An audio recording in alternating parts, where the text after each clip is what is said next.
Hair growth supplements are everywhere, but most men don't know if they actually work. I'll explain when supplements help, when they don't, and why most guys take them at the wrong time. Here's the first thing that you need to know to understand before buying anything. Most hair loss isn't caused by vitamin deficiency. Let me say that again. Most hair loss isn't caused by vitamin deficiency.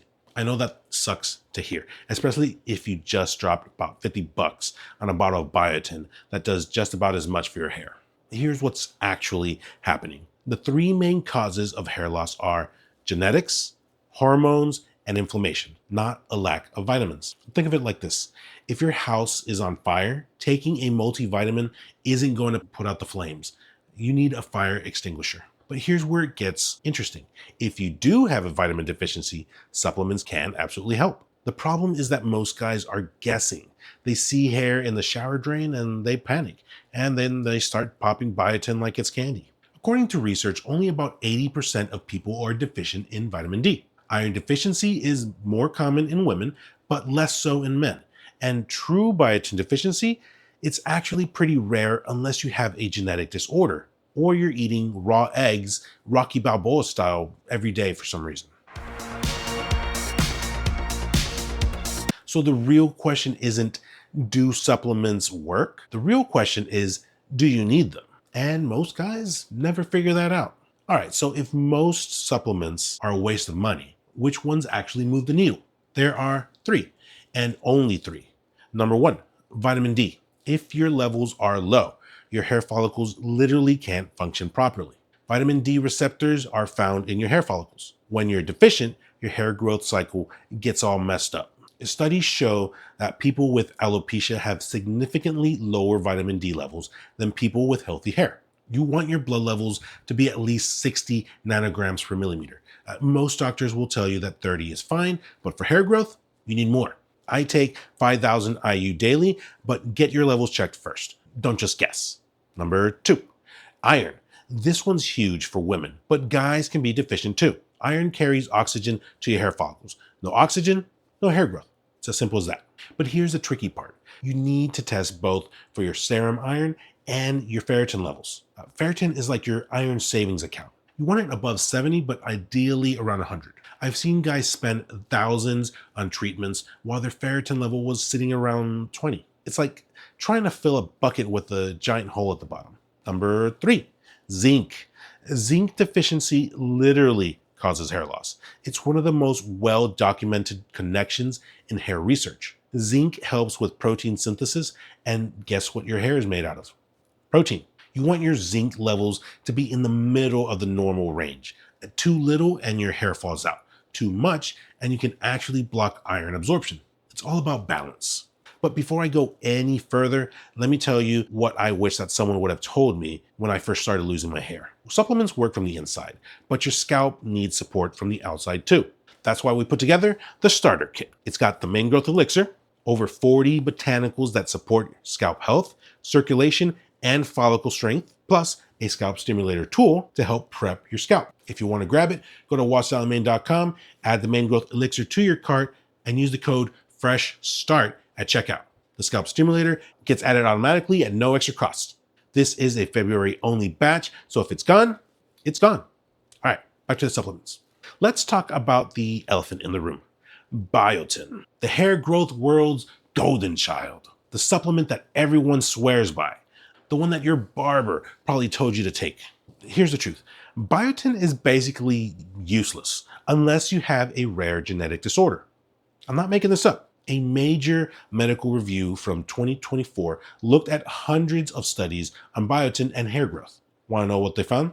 Only 3 studies met the criteria for quality research, and none of them showed that biotin helps with hair growth in people with normal biotin levels.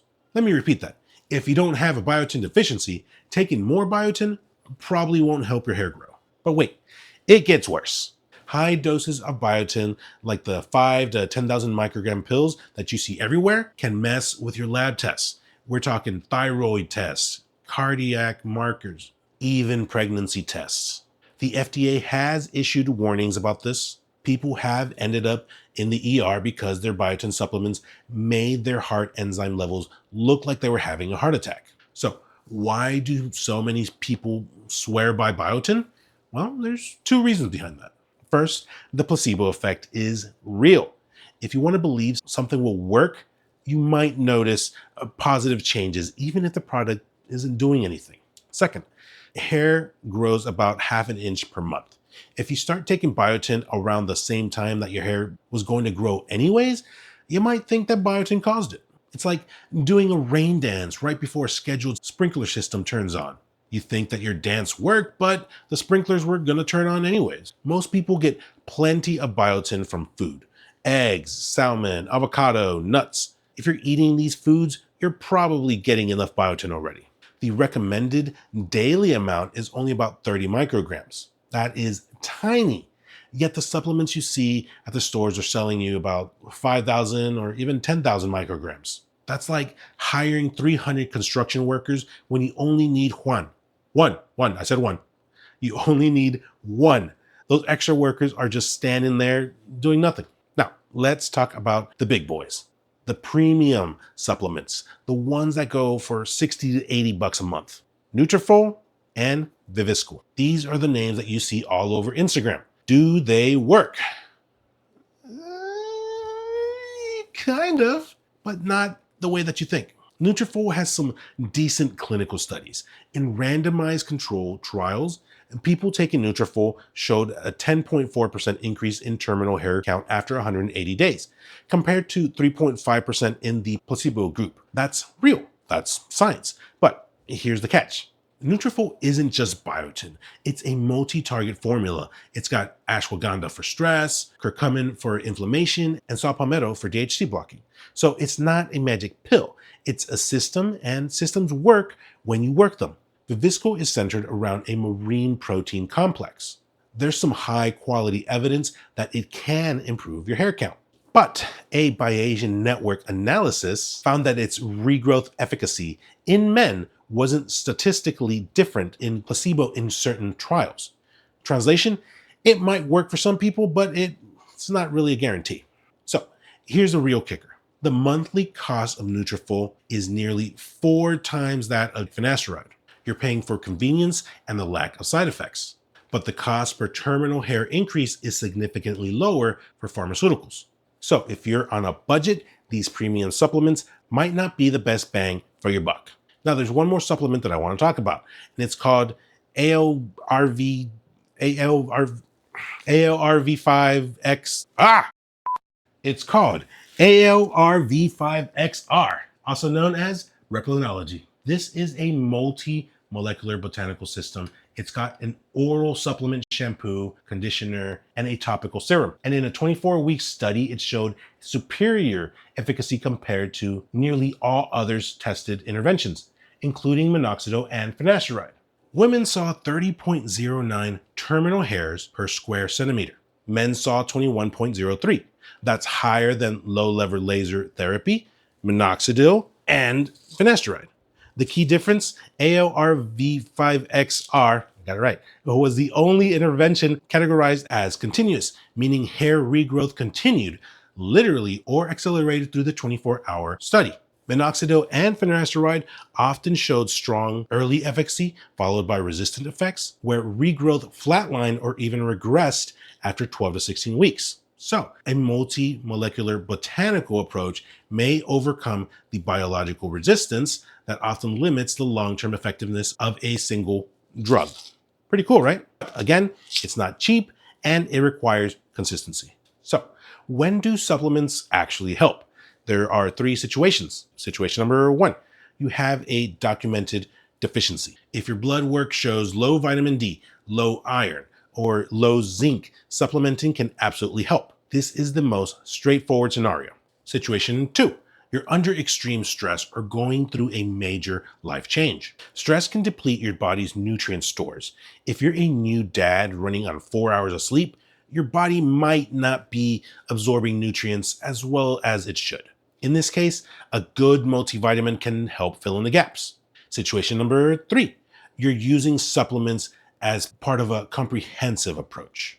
If you're addressing the root cause of your hair loss, whether that's stress, hormones, or scalp health, and you're using supplements to support that process, they can be helpful. But supplements alone, they're not going to save your hairline. Think of it like this. If your car engine is broken, pouring premium oil on the hood isn't going to fix it. You need to put the oil where it needs to go. Same with your hair. You need to address the root cause first. Then supplements can support the process. All right, so if supplements aren't the answer, what is? 3 things. Number 1, get blood work done. Stop guessing. Get tested for vitamin D, ferritin, serum iron, and zinc at minimum. It'll cost you about $200, but it could save you thousands in useless supplements. Number 2, address the root cause. If your hair loss is genetic, you need to block DHT. If it's stress related, you need to manage your stress. If it's inflammation, you need to calm your scalp. Supplements can support these efforts, but they can't replace them. Number 3, support your scalp from the outside. Your hair grows out of your scalp. If your scalp is dry, inflamed, or clogged, your hair doesn't stand a chance. Use natural ingredients that actually work. Rosemary oil has been shown in studies to be just as effective as 2% minoxidil for hair growth. Saw palmetto blocks DHT without the side effects of finasteride. Peppermint oil increases blood flow to the scalp better than most topical treatments. And when you combine 40 plus botanicals that all work together, blocking DHT, boosting circulation, nourishing your follicles, you're not just treating one problem, you're treating them all. And that's the difference between supplements and a comprehensive approach. Supplements target one thing. A comprehensive approach targets the whole system. So if you're wondering what vitamins actually help with hair growth and which ones are just expensive urine, I made a full video breaking it down in this video right here. I'll walk you through the exact vitamins the dermatologists recommend, the ones that are a waste of money, and how to know if you actually need them. Click it right now, and I'll see you there in a bit.